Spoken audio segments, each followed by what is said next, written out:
انہوں نے کہا آپ کریم ابن کریم ہیں، آپ سے خیر کی امید ہے۔ سرکار نے فرمایا لا تثریب علیکم اليوم، جاؤ آج تم پر کوئی مواخذہ نہیں ہے، میں نے تم سب کو معاف کر دی۔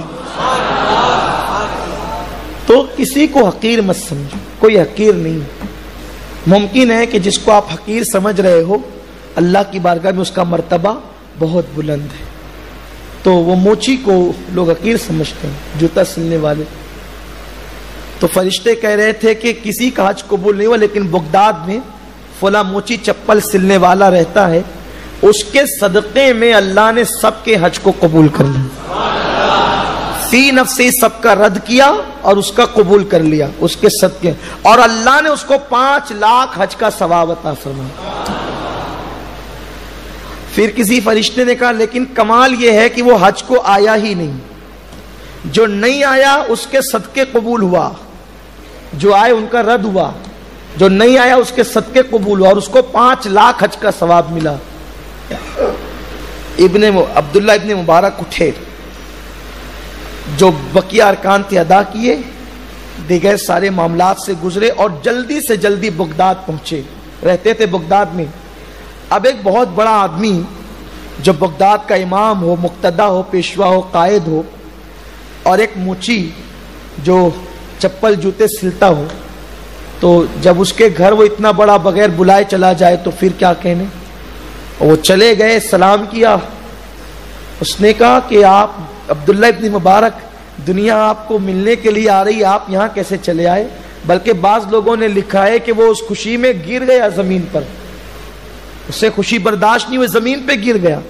میرے گھر ابن مبارک آئے، فرمایا کہ وہ اللہ کے بندے یہ بتا کہ تیرا عمل کیا ہے، تو نے کون سا عمل کیا کہ اللہ نے تجھے 5 لاکھ حج کا ثواب عطا کیا، اور مجھ جیسوں کا حج بھی اللہ نے تیرے صدقے میں قبول کیا۔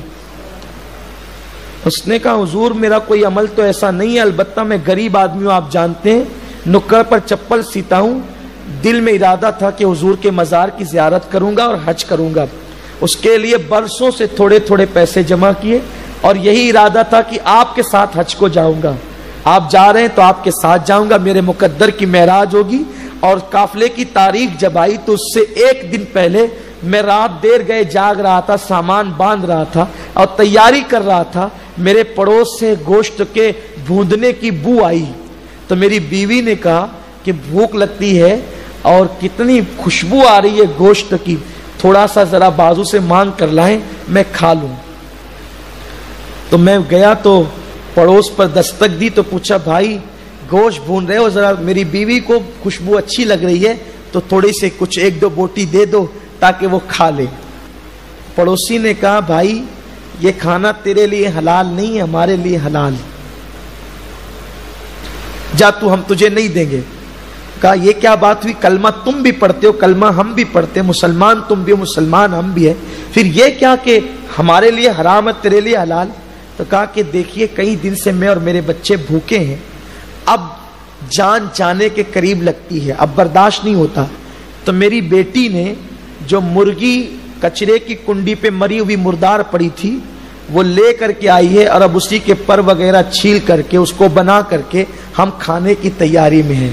تو چونکہ مردار جان بچانے کے لیے اس کی رخصت اور اجازت ہے، اور تمہارا پیٹ بھرا ہے تم کھا رہے ہو، تو اس لیے ہم تمہیں نہیں دے سکتے، ہمارے لیے حلال ہے تمہارے لیے نہیں۔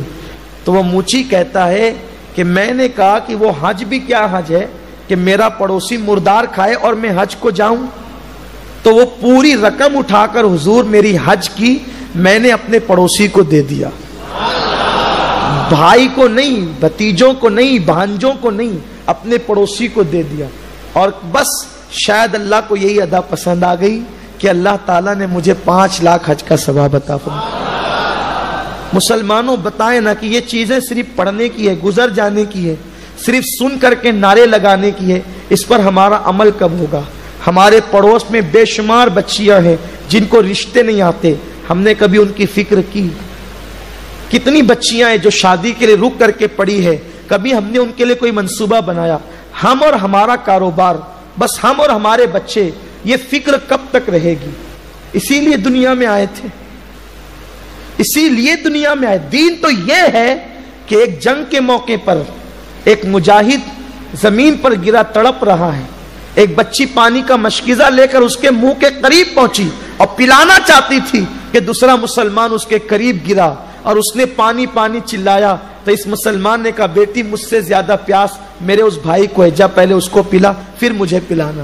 وہ بچی وہاں لے کر کے پہنچی تو تیسرا گرا, اس نے پانی پانی چلایا, تو دوسرے نے کہا بچی مجھے نہیں, میرے پہلے اس بھائی کو پلا دے پھر مجھے پلانا. اس طرح 4 یا 7 لوگوں تک وہ پہنچی, 7ویں اور 4تھے تک پہنچی تو وہ جان دے چکے تھے. جب پلٹ کر کے آئی تو سب شہادت کا جام نوش فرما چکے تھے. ایک دوسرے مومن کے لیے جان تک دے دی. اور ہمارا حال یہ خود غرضی کب تک؟ دعا کرتے تو اپنے لیے, اپنے کاروبار کے لیے, کبھی دوسروں کو بھی یاد کیا, کبھی دوسروں کو اٹھانے کی کوشش بھی کی. امت ہے نا امت, یہ امت کہاں ہے؟ اب تو خود غرض ہو گئے, بس خود کی فکر ہے, خود کی تمنا ہے. حضور پوری امت کی فکر کرے اور امتی پوری امت کی فکر نہیں کرتا. آقا فرماتے ہیں جو اس حال میں صبح کرے کہ میری امت کے لیے کوئی کام نہ کرے فلیس منا, وہ میری سوسائٹی کا ممبر ہی نہیں ہے.